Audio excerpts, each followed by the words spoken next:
తెలుగు శ్రోతలందరికీ నమస్కారం అండి. మన అలనాటి కథలు ఎవర్ గ్రీన్ స్టోరీస్ ఛానల్కి మీ అందరికీ స్వాగతం. అనగనగా ఒక రామం ధారావాహిక వింటున్నామండి. రచన శ్రీమతి అవధానుల విజయలక్ష్మి గారు. ఇక ఆలస్యం చేయకుండా మనం కథలోకి వెళ్ళిపోదామండి. వీడియో చూసిన వెంటనే లైక్ చేసి షేర్ చేసి తప్పకుండా సబ్స్క్రైబ్ చేసుకోండి. మన ఛానల్ని బెల్ ఐకాన్ యాక్టివేట్ చేసుకోండి. ఇప్పుడు నేను మీకు బొమ్మల ద్వారా ఈ రూఫ్ సపోర్ట్ సిస్టమ్ ఎలా ఉంటుందో చూపెడతాను అంటూ బ్లాక్ బోర్డు మీద బొమ్మలు వేస్తూ వివరించసాగాడు. బొమ్మలు వేసి అంతా వివరించేసరికి ఆ రోజు సమయం అయిపోయింది. బొగ్గు గనుల్లో రూఫ్ సపోర్ట్ సిస్టమ్ ఈ క్రింది విధంగా ఉంటుంది. ఇవాళ ఇంకా తరగతి సమయం అయిపోయింది. రేపు మిగిలిన పనుల గురించి చెప్తాను అన్నాడు ఆఫీసర్. తరగతి నుండి బయటకు వచ్చి తన గది వైపు నడుస్తున్న రామం అనుకున్నాడు, ఇవాళ రాత్రి భోజనాల సమయంలో ఎలాగైనా గోపాల్ని వాళ్ళ ముత్తాతగారి విషయం అడగాలి అని. సాయంత్రం చీకటి పడిన వెంటనే రామం మెస్సు వైపు బయలుదేరాడు. మధ్యాహ్నంలా మళ్ళా వెళ్ళిపోవాలన్న హడావిడి లేదు కాబట్టి అందరూ తీరిగ్గా ఉన్నారు. చాలామంది గుంపులు గుంపులుగా కూర్చుని కబుర్లు చెప్పుకుంటున్నారు. వాళ్ళందరి మధ్య గోపాల్ కోసం వెతికాడు రామం. ఎక్కడా కనపడలేదు. ఇంగ్లీష్ బాగా రావాలని తాను దాచుకున్న డబ్బులతో ఏడాది క్రితం కొనుక్కున్న ఫెర్రీ మాసన్ నవల తనతో తెచ్చుకున్నాడు రామం. ఒకవేళ భోజనాలకి ఆలస్యం అయితే చదువుకోవచ్చని ఇప్పుడు కూడా తనతో పాటు మెస్సుకి తెచ్చుకున్నాడు. ఆ పుస్తకం పట్టుకొని ఖాళీగా ఉన్న చోట, వీధి దీపం వెలుగు పడే చోట కూర్చొని ఆ పుస్తకం చదవసాగాడు. అప్పటికే 2 సార్లు చదివేసినా మళ్ళా చదువుతుంటే చాలా ఆసక్తికరంగా ఉంది. చదువుతూనే మధ్య మధ్య గోపాల్ వచ్చాడేమోనని 4 వైపులా చూడసాగాడు. పావు గంట తర్వాత వచ్చాడు గోపాల్. తిన్నగా రామం కూర్చున్న దగ్గరికి వచ్చాడు. రామం జరిగి చోటిచ్చాడు. ఏం పుస్తకం అది? ఇంగ్లీషు పుస్తకంలా ఉందే. ఫెర్రీ మాసన్ నవల. అంటే రచయిత పేరు ఫెర్రీ మాసనా? కాదు, నవలలో ఒక లాయర్ పేరు అది. ఇప్పటికి 2 సార్లు చదివినా ఇంకా ఆసక్తిగానే ఉంది ఉత్సాహంగా చెప్పాడు రామం. గోపాల్ కళ్ళల్లో కనిపించని అసూయ కొన్ని క్షణాలు కనపడి మాయమైంది. అన్నా, మధ్యాహ్నం భోజనాలప్పుడు బొగ్గు గనుల్లో మీథేన్ వాయువుని గుర్తించడానికి మనుషులను ఉపయోగించేవారన్నావు కదా. మీ ముత్తాతగారు ఆ పని చేసేవారు అన్నావు కదా. ఆ విషయాలేమిటో చెప్పవు? ఆసక్తిగా అడిగాడు రామం. గోపాల్ చెప్పడం మొదలెట్టాడు. ఇంకా డేవీస్ ల్యాంప్ రాణి కాలంలో అన్నమాట. మా ఇళ్లలో పనిచేసేవారు మనం ఇళ్లలో వెలిగించుకునే లాంతర్ల లాంటివి వెలిగించి అవి చేతిలో పట్టుకొని గనిలోకి దిగేవారట. అయితే మీథేన్ గ్యాస్ ఉన్న చోట అటువంటి లాంతర్లలోని మంట వలన బొగ్గు గనుల్లో ఉన్న బొగ్గు ధూళి మీథేన్ వాయువుతో కలిసి మంటలు రేగి పెద్ద పేలుడు జరిగి అగ్ని ప్రమాదాలు జరిగేవట. అందువల్ల ఏం చేసేవారంటే, ఒక మనిషి బాగా తడిగా ఉన్న ఒక దళసరి దుప్పటిని ఒంటి నిండా కప్పుకొని చేతిలో లాంతర్తో అందరికంటే ఓ 20-30 అడుగుల ముందు నడుస్తూ ఉండేవాడట. ఈ మీథేన్ వాయువు మొదట పల్చగా ఉండి లోనికి పోతున్న కొద్దీ దట్టంగా అయిపోతుంది అన్నమాట. మీథేన్ వాయువు పల్చగా ఉన్నప్పుడే లాంతరు మంట పెద్దదై భగభగా మండడం మొదలవుతుందన్నమాట. అలా తన చేతిలోని లాంతరు మంట అకస్మాత్తుగా పెద్దది అవడం మొదలవుతే ఆ లాంతరు పట్టుకున్న వ్యక్తి గబుక్కున వెనక్కు తిరిగి తన వెనక వస్తున్న వాళ్ళను అందరినీ హెచ్చరిస్తూ పరిగెత్తాలి. వెనుక వస్తున్న వాళ్ళు కూడా వెనక్కు తిరిగి పరిగెత్తడం మొదలెడతారన్నమాట. ఆ విధంగా మీథేన్ వాయువు నుండి దూరంగా పారిపోతారు. ఒకవేళ సమయానికి పెద్దదైన మంటను ఆ మనిషి సరిగ్గా గుర్తించలేక అక్కడ మంటలు వస్తే ఆ మనిషి నిండా తడిబట్టలు చుట్టుకొని ఉంటాడు కాబట్టి అగ్ని ప్రమాదానికి గురవడు. మా ముత్తాత ఆ బొగ్గుగనిలో ఆ పని చేసేవాడన్నమాట. ఆయన ఆ బొగ్గుగనిలో ఆ పనికి చేరినప్పుడు ఆయన భార్య అంటే మా ముత్తవ ఇంకా ఆయన తల్లిదండ్రులు అందరూ ఆ పని చేయొద్దు అని అరిచి మొత్తుకున్నారట. కానీ మిగిలిన కార్మికుల కంటే వీళ్ళకి జీతం ఎక్కువ ఇస్తారు. పైగా మిగిలిన వాళ్ళలా రోజల్లా పని చేయక్కర్లేదు. అందువల్ల ఆయన పట్టుపట్టి ఆ ఉద్యోగంలో చేరారట. 3 ఏళ్ళు ఉద్యోగం చేసినా ఎప్పుడూ తన లాంతర్లో మంట పెద్దది అవలేదట. 3 ఏళ్ల తర్వాత ఒకసారి మంట పెద్దది అవుతే పెద్దగా అరుస్తూ అందరినీ హెచ్చరిస్తూ వెనక్కు పరిగెత్తుకొని వచ్చేశాడట. అతనికి తన పని సమర్థత మీద విశ్వాసం పెరిగింది. మరొక 1 ఏడాది గడిచింది. మరొకసారి అలాగే నడుస్తుంటే లాంతర్లో మంట హఠాత్తుగా పెద్దదైంది. అతను వెనక్కి తిరిగి పరిగెత్తబోయాడు. ఒంటి మీద బరువుగా ఉన్న తడిగుడ్డ కొంచెం జారి కాళ్లకు అడ్డం పడింది. అతను తట్టుకొని కింద పడిపోయాడు. ఈలోపు ఒంటి మీద కప్పుకున్న తడిబట్ట ఒంటి మించి పూర్తిగా జారిపోయింది. అక్కడున్న మీథేన్ గ్యాస్ వలన అతని లాంతరు అంటుకొని పేలిపోయింది. ఇదంతా చూస్తున్న వెనకవాళ్ళు వెనక్కు తిరిగి పారిపోయారు. మా ముత్తాత మాత్రం అక్కడే అగ్నికి ఆహుతైపోయాడు. ఆఖరి మాట చెప్తున్నప్పుడు గోపాలం గొంతు కాస్త గద్గదమైంది. కళ్ళల్లో ఏదో కసి కొన్ని క్షణాలు కనపడి మాయమైంది. రామం అదంతా గమనించే స్థితిలో లేడు. అతని కళ్ళ ముందు గోపాల్ వర్ణించిన దృశ్యమే కనపడుతూ ఒకలాంటి దిగ్భ్రమకు లోనై ఉన్నాడు. అయితే అన్నా, మీ ముత్తాతల కాలం నుండి ఇటువైపు వచ్చేసి ఉన్నారా? ఆశ్చర్యంగా అడిగాడు రామం. అప్పట్లో ఈ బొగ్గుగన్లన్నీ ఇంగ్లీషు ధరలవి. ఆ ఇంగ్లీషు ధరలు ఊర్లలో తిరిగినప్పుడల్లా బాగా బలంగా ఉన్న యువకులకు డబ్బు ఆశ చూపించి దాదాపు బలవంతంగా ఈ బొగ్గుగనుల్లో పనులు చేయడానికి తీసుకుపోయేవారు. వాళ్ళు బొగ్గుగన్లున్న ప్రాంతాలకు వెళ్ళడానికి ప్రయాణం ఖర్చులు కూడా ఆ దొరలే పెట్టుకునేవారు. అందువల్ల పంటలు సరిగ్గా లేక చేతిలో డబ్బు లేని వాళ్ళు, డబ్బు సంపాదనకి మరో మార్గం లేక బీదరికంలో మగ్గుతున్న వాళ్ళు బొగ్గుగనుల్లో పనులకి ఒప్పుకొని ఆ దొరలు రమ్మన్న చోటికి వెళ్తూ ఉండేవారు. ఆ విధంగా మా ముత్తాతల కాలంలోనే మా కుటుంబం ఇటువైపు వచ్చేసింది. మరి అన్నేళ్ల నుండి ఇటువైపు ఉండేవారు తెలుగు పూర్తిగా మర్చిపోయి ఉత్తరాది వాళ్ళు అయిపోతారు కదా. మరి మీరు తెలుగు బాగానే మాట్లాడుతున్నారే? మా ముత్తాతల కాలంలో ఇటువైపుకి వచ్చేసిన దాదాపు అన్ని కుటుంబాల వాళ్ళు కోడల్ని తెచ్చుకునేటప్పుడు మన వైపు నుండే తెచ్చుకునేవారు. అందువల్ల మా కుటుంబాల్లో అందరం హిందీ తెలుగు కలిపి మాట్లాడతాం. ఓ అలాగా. మరి మీరు ఇక్కడ ఒంటరిగా ఉంటున్నారే? నాకింకా పెళ్ళి కాలేదు. మా అన్న ఇక్కడికి కొన్ని మైళ్ళ దూరంలో ఉన్న మరో చోట బొగ్గుగనుల్లో పనిచేస్తున్నాడు. మా అమ్మ నాన్న మా అన్న దగ్గరే ఉంటారు. మా నాన్న అక్కడే చిన్న టీ కొట్టు పెట్టుకున్నాడు. మా అన్న చేస్తున్న బొగ్గుగనిలో నాకు పని దొరకలేదు. ఆ బొగ్గుగని కొన్నాళ్ళలో మూసేస్తారు. ఇక్కడ పని దొరికింది. ఇక్కడ చేరిపోయాను. ఓ అలాగా. వీళ్ళిద్దరూ మాటల్లో ఉండగానే మధ్యలో అన్నం వడ్డించారు. మాట్లాడుకుంటూనే ఇద్దరూ భోజనం చేశారు. ఇంకా వస్తానన్నా, నీతో ఇలా పరిచయం అవ్వడం నాకు చాలా సంతోషంగా ఉంది అన్నాడు రామం తన గదికి బయలుదేరే ముందు. రామం తన గది వైపు నడక మొదలెట్టాడు. అమ్మో, అప్పటితో పోలిస్తే ఇప్పుడు బొగ్గుగనుల్లో పని చాలా సులభం అయిపోయిందన్నమాట అనుకున్నాడు నడుస్తూ. రామం అద్దెకు తీసుకున్న గదిలో రామంతో పాటు ఉంటున్న అతను ఒక బిహారీ. అతని పేరు కమల్. 1 ఏడాది నుండి పనిచేస్తూ ఉండడం వలన కొన్ని వస్తువులు కొనుక్కోగలిగాడు. అలా కొనుక్కున్న వస్తువుల్లో మడత మంచం ఒకటి, తలగడ ఒకటి.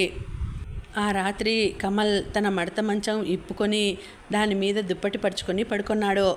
రామం తాను తెచ్చుకున్న బెడ్డింగ్ని విప్పుకొని, తాను తెచ్చుకున్న బొంత పరుచుకొని, తాను తెచ్చుకున్న దుప్పట్లలో ఒక దుప్పటిని మడత పెట్టి తల కింద పెట్టుకొని మరొకటి కప్పుకున్నాడు. ఓ బాయ్, నీకు కప్పుకొందికి దుప్పటి ఉందా లేదా అడిగాడు కమల్. లేదు, తాను నేర్చుకున్న కాసింత హిందీలోనూ సమాధానం ఇచ్చాడు. ఇక్కడ చలికాలం వచ్చిందంటే చలితో గడ్డగట్టుకుపోతాం.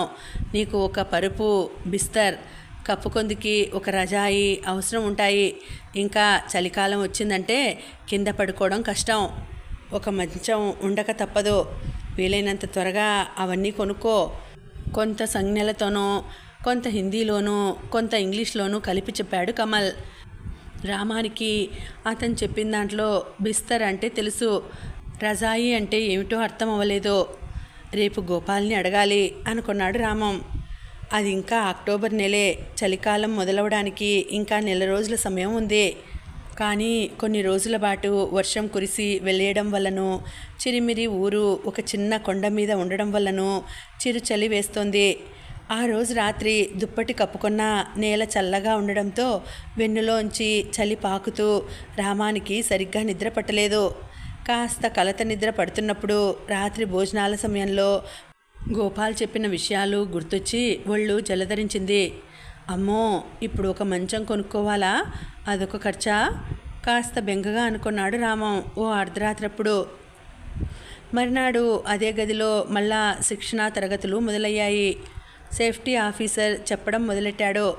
నిన్న మనం టింబర్ మ్యాన్ అన్న సెమీ స్కిల్డ్ కార్మికుడి గురించి చెప్పుకున్నాం కదా. ఇవాళ మరొక సెమీ స్కిల్డ్ లేబర్ గురించి చెప్తాను. బొగ్గు గనుల్లో బొగ్గు కొంచెం ఏటవాలుగా పొరలు పొరలుగా ఉంటుంది. ఈ బొగ్గు పొరల మందం అంటే థిక్నెస్ 3 నుండి 10 అడుగుల దాకా ఉంటుంది. కొన్ని చోట్ల ఇంకా బాగా ఎక్కువగా కూడా ఉండవచ్చు. ఒక 6 అడుగుల మందం ఉన్న రాతి గోడను మీరు ఊహించుకోండి. ఆ రాతి గోడను పలుగులతోనూ పారలతోనూ తవ్వి ఆ గోడలో రాతిని మీరు తీయగలరా? ఎంత బలవంతుడికైనా అది కష్టమే. బొగ్గు గనుల్లో ఉన్న బొగ్గు బండరాయి అంత గట్టిగా లేకపోయినా దాదాపు అందులో సగం గట్టిగా ఉంటుంది. అందువల్ల పలుగులు పారలు ఉపయోగించి మనం దాన్ని తీయలేం. అందువల్ల ముందు ఆ బొగ్గు పొరలను పేల్చాలి. ఆ పేల్చే మందుగుండు సామాన్ని డెటోనేటర్స్ అంటారు. ఒకసారి గనిలోంచి బొగ్గు పొరదాకా ప్రవేశించాక ఆ బొగ్గు పొరలకి లేక వీటినే బొగ్గు గోడలు అనొచ్చు. ఆ బొగ్గు పొరలకి డ్రిల్లింగ్ మిషన్ అన్న ఒక పరికరంతో కన్నం పెడతారు. ఆ కన్నం వ్యాసం ఎంత ఉండాలి, ఒక్కొక్క కన్నం లోతు ఎంత ఉండాలి, ఒక్కొక్క కన్నానికి మధ్య ఎంత దూరం ఉండాలి అన్న విషయాలన్నీ షార్ట్ ఫైరర్ అన్న ఒక స్కిల్డ్ కార్మికుడు చూసుకుంటాడు. ఈ డ్రిల్లర్ పని ఏమిటంటే షార్ట్ ఫైరర్ చెప్పిన చోట చెప్పినంత వెడల్పు లోతుల్లో డ్రిల్లింగ్ మిషన్తో కన్నాలు చేయాలి. ఈ కన్నాలు గోడకు సరిగ్గా లంబకోణంలో ఉండాలి. అంటే గోడకు వర్టికల్గా ఉండాలి. ఈ డ్రిల్లింగ్ మిషన్ని సరిగ్గా ఉపయోగించుకోలేకపోతే బొగ్గు గోడలకు కన్నాలు లంబకోణంలో రావు. అప్పుడు డెటోనేటర్స్ పెట్టి పేల్చిన తర్వాత మనకు కావలసిన విధంగా బొగ్గు పగలదు. మీరందరూ ఈ డ్రిల్లర్ పని కూడా కొన్నాళ్ళు చేయవలసి ఉంటుంది. ఇదిగో మా ఇళ్ళలో ఉపయోగించే డ్రిల్లింగ్ మిషను ఈ విధంగా ఉంటుంది అంటూ ఆయన తన పక్కనే ఉన్న డ్రిల్లింగ్ మిషన్ చూపించాడు. ఇప్పుడు ఈ డ్రిల్లింగ్ మిషన్ మనకి కొత్త కాదు, ఇళ్లల్లో కూడా ఉపయోగించుకుంటున్నాం. కానీ అప్పట్లో ఇది కేవలం బొగ్గు గనుల్లో మాత్రం ఉపయోగించేవారు. నిన్న చెప్పిన టింబర్ మ్యాన్ పని కంటే ఈ డ్రిల్లింగ్ పని అక్కడ కూర్చున్న కుర్రాళ్ళందరికీ చాలా ఆసక్తికరంగా అనిపించింది. ఎప్పుడెప్పుడు ఆ మిషన్ ఉపయోగించగలమా అని ఉత్సాహపడిపోయారు. ఆ రోజు మధ్యాహ్నం భోజనాలప్పుడు రామం గోపాల్ని అడిగాడు. అన్నా, రజాయ్ అంటే ఏమిటి? ఇక్కడ చలికాలంలో అది చాలా అవసరమట కదా. నిన్న మా గదిలో కమల్ చెప్పాడు. రజాయ్ అంటే ఒక పల్చని పరుపు లాంటిది. చలికాలంలో ఇక్కడ అది తప్పనిసరి. లేకపోతే రాత్రి చలికి గడ్డ కట్టుకుపోతాము. అలాగే నేల మీద కాక ఒక మంచం మీద పడుకోవడం కూడా తప్పనిసరి. ఇక్కడ చలి అంత ఎక్కువగా ఉంటుందా అన్నా? ఆశ్చర్యంగా అన్నాడు రామం. బాగా ఎక్కువగా ఉంటుంది. చలి నుండి మనల్ని మనం రక్షించుకోకపోతే నిమోనియా లాంటి జబ్బులు పట్టుకుంటాయి. అన్నట్లు చలికాలానికి ఒక పొడుగు చేతుల స్వెటర్ కూడా అవసరమే. ఇక్కడ చాలామందికి వాళ్ళ ఇళ్లలోని స్త్రీలు అల్లి ఇస్తూ ఉంటారు. అలా అల్లడానికి ఎవరూ లేనప్పుడు బజార్లో కొనుక్కోక తప్పదు. కానీ బజార్లో కొనుక్కున్నవి కాస్త ఎక్కువ ఖరీదు ఉంటాయి. పైగా అసలైన ఊలుతో అల్లరు. మరొక నెల రోజుల్లో చలి మొదలవుతుంది. ఈలోపు అన్నీ కొనేసుకో సలహా ఇచ్చాడు గోపాల్. రజాయ్ ఖరీదు, మంచం ఖరీదు, స్వెటర్ ఖరీదు ఎంత ఉంటుందో రామం గోపాల్ని కనుక్కున్నాడు. ఆ రోజు తరగతి వైపు నడుస్తూ రాబోయే ఖర్చుల గురించి ఆలోచించడం మొదలెట్టాడు రామం. తనకు ఈ నెలాఖరుకు రాబోయే జీతంలో ఎంత తన గురించి ఉంచుకోవాలో, ఎంత ఇంటికి పంపాలో అప్పుడే ఒక కాగితం మీద లెక్కలు వేసి ఉంచుకున్నాడు రామం. ఇప్పుడు ఇన్ని వస్తువులు ఈ ఒక్క నెలలోనే కొనాలంటే ఇంకా ఇంటికి పంపడానికి డబ్బులు మిగలవు. ఏం చేయాలో ఆలోచించసాగాడు రామం. ఆ రోజు మధ్యాహ్నం తరగతి మొదలైంది. మళ్ళా చెప్పడం మొదలెట్టాడు సేఫ్టీ ఆఫీసర్. ఉదయం మనం డ్రిల్లర్ అనే ఒక సెమీ స్కిల్డ్ లేబర్ గురించి చెప్పుకున్నాం కదా. ఇప్పుడు మనం షార్ట్ ఫైరర్ గురించి చెప్పుకుందాం. ఈ షార్ట్ ఫైరర్ అన్నది స్కిల్డ్ లేబర్ వర్గంలోకి వస్తుంది. అతను ఏం చేస్తాడంటే ముందుగా డ్రిల్లర్కి ఎక్కడెక్కడ ఎంత లోతుగా కన్నాలు పెట్టాలో చెప్తాడు కదా, ఆ కన్నాల్లో పేలుడు పదార్థాలు పెడతాడు. వాటినే డెటోనేటర్స్ అంటారు. ఆ డెటోనేటర్స్ ఇదిగో ఈ క్రింద బొమ్మల్లో చూపించినట్లు ఉంటాయి. మనం పేల్చే దీపావళి టపాకాయలకు చివర ఒక ఒత్తి ఉంటుంది కదా, ఆ ఒత్తి కాలి టపాకాయలో ఉన్న మందు అంటుకోగానే పేలుతుంది. అయితే ఈ డెటోనేటర్స్లో అటువంటి ఒత్తికి బదులు దాదాపు 50 అడుగుల పొడవున్న ఎలక్ట్రిక్ వైర్ ఉంటుంది. ఈ డెటోనేటర్ను గోడకున్న కన్నంలో బాగా లోపలికి పెట్టి కన్నంలో మిగిలిన భాగాన్ని ప్యాకింగ్ మెటీరియల్తో కూరతారో. అలా ఒక్కొక్క కన్నంలోనూ ఒక్కొక్క డెటోనేటర్ను పెట్టాక అన్ని వైర్లను చివర కలుపుతారు. కలిపిన వైర్ల చివర్లు ఒక ఎలక్ట్రిక్ సర్క్యూట్లోకి బిగిస్తారు. ఇంకా పేల్చడానికి అంతా సిద్ధమైనట్లే. ఆ పేలుడు జరిగే చోటు నుండి 100 అడుగుల వ్యాసార్థంలో కరెంటుతో నడిచే ఏ మిషన్లు కానీ మనుషులు కానీ లేకుండా చూస్తారు. ఈ పనులన్నీ ఆ షార్ట్ ఫైరర్ చేస్తాడన్నమాట. ఆ డెటోనేటర్స్ పేల్చడానికి కరెంటు వైర్లు బిగించిన బోర్డుకున్న స్విచ్ ఆన్ చేస్తే చాలు. ఇప్పుడు షార్ట్ ఫైరర్ తన తలను కుడివైపుకు తిప్పి ఇప్పుడు ఫలానా నెంబరున్న పిల్లర్ దగ్గర బ్లాస్టింగ్ జరుగుతోందహో అని గట్టిగా అరుస్తాడు. ఆ తర్వాత తన తలను ఎడమవైపుకు తిప్పి అలాగే అరుస్తాడు. ఆ పైన తలను వెనుకకు తిప్పి అలాగే అరుస్తాడు. అంటే 3 వైపులా ఉన్న వాళ్ళని అప్రమత్తం చేయడానికి అన్నమాట. ముందు వైపు మనుషులు ఎలాగూ ఉండరు కదా. అలా అరిచిన 1/2 నిమిషం తర్వాత స్విచ్ ఆన్ చేస్తాడు. అన్ని కేబుల్స్లోంచి కరెంటు ప్రవహించి ప్రతి డెటోనేటర్ లోపల కరెంటు వల్ల చిన్న స్పార్క్ అంటే చిన్న మెరుపు వచ్చి అన్నీ పేలడం మొదలెడతాయి. మనం కట్టిన సీమటపాకాయలను ఒక్కసారి అంటిస్తే ఎలాగుంటుందో ఆ పేలుడు దానికి కొన్ని 100 రెట్ల చప్పుడుతో అలాగే ఉంటుంది.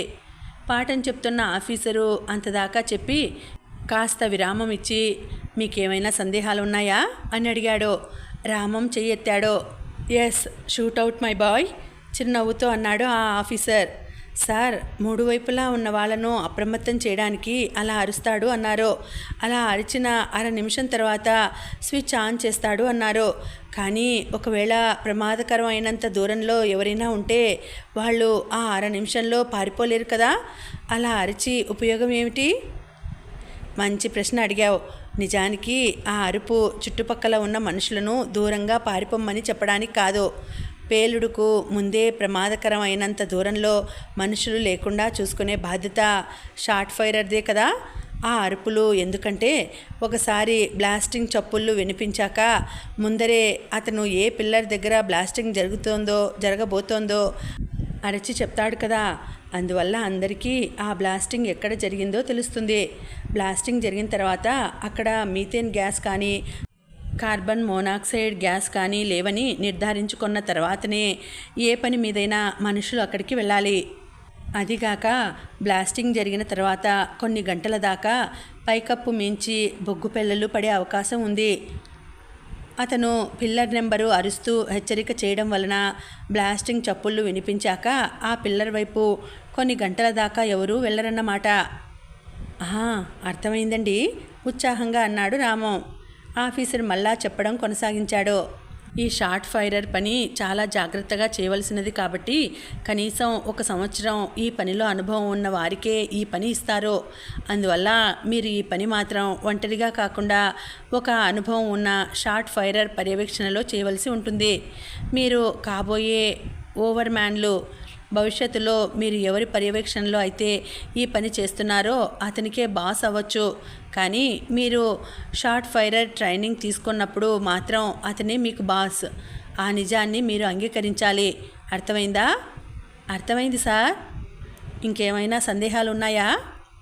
సార్, ఈ డెటోనేటర్స్ మన భారతదేశంలోనే తయారవుతాయా?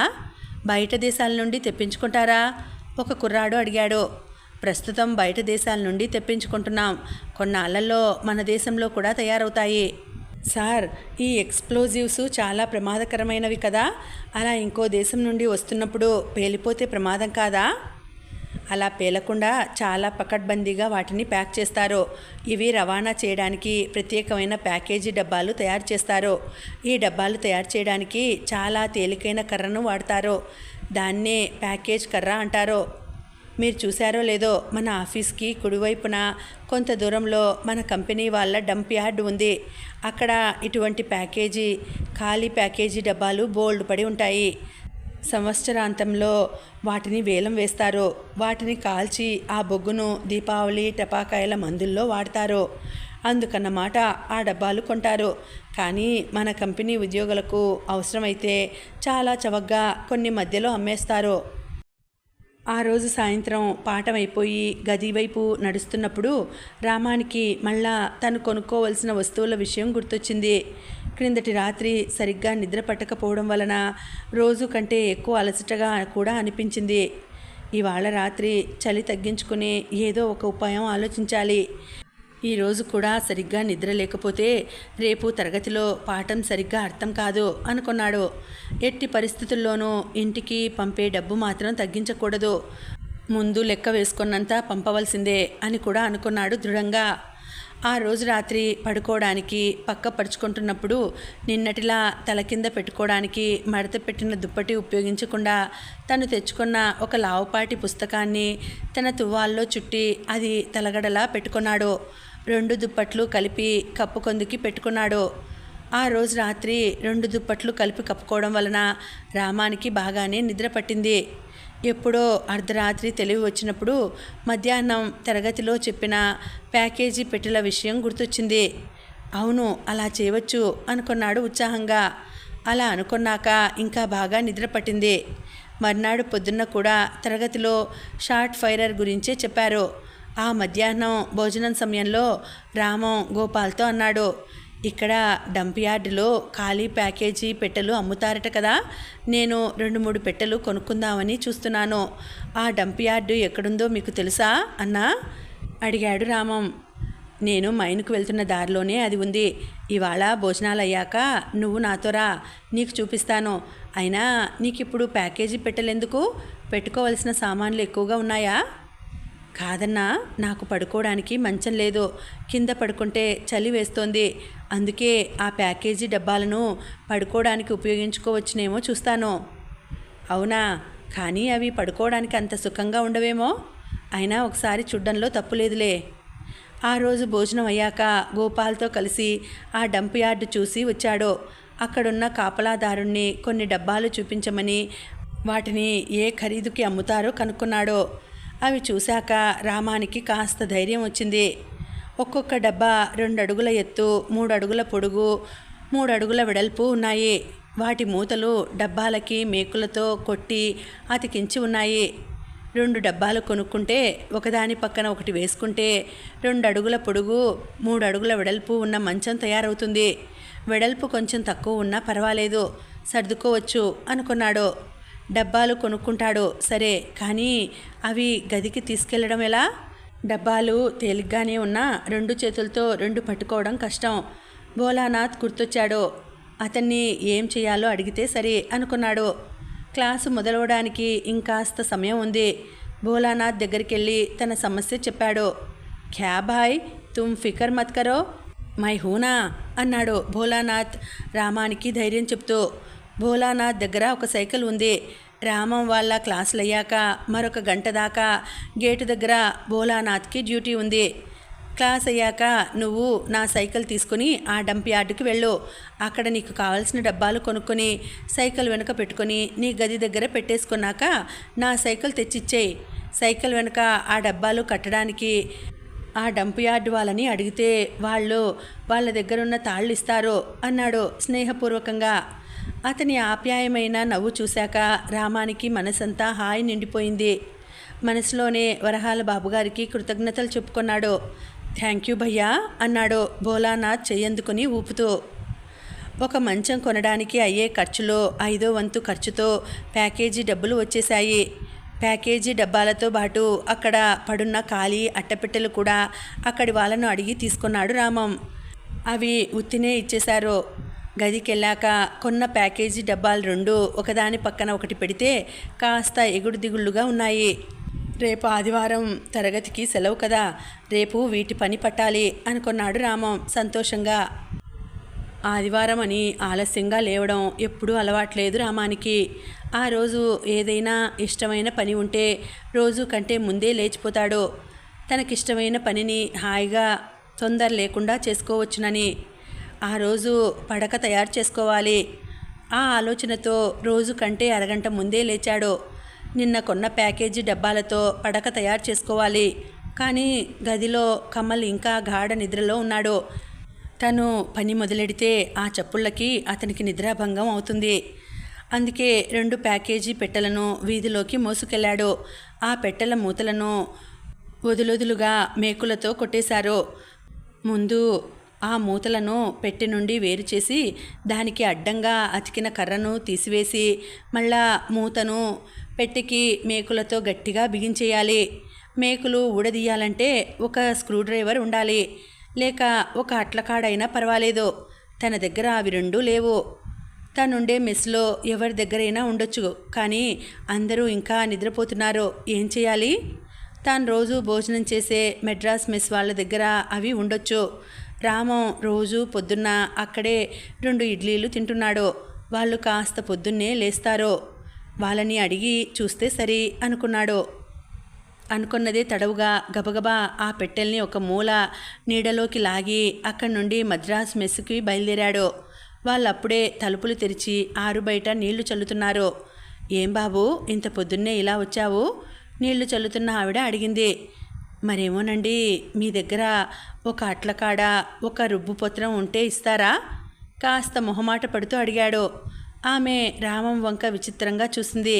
పొద్దున్నే అట్లకాడ ఎందుకు బాబు? వంట మొదలెట్టావా ఏమిటి? లేదండి, ప్యాకేజీ డబ్బా మేకులు ఊడదీయాలి. అట్లకాడతో అయితే సులభంగా వచ్చేస్తాయి. ఇంకా రుబ్బుపత్రం ఎందుకంటే మళ్ళా ఆ పెట్టె మూతని మేకులతో కొట్టి బిగించాలి. నా దగ్గర సుత్తి లేదు. రుబ్బుపత్రం అయితే బరువుగా ఉండి మేకులు కొట్టేయవచ్చు. ఓహో అలాగా, అట్లకాడైతే ఇప్పుడు ఇవ్వగలను. ఎందుకంటే అట్లు పోయడం మొదలెట్టడానికి ఇంకా గంటకు పైనే సమయం ఉంది. కానీ ఇప్పుడు రుబ్బుపత్రం ఇవ్వలేను.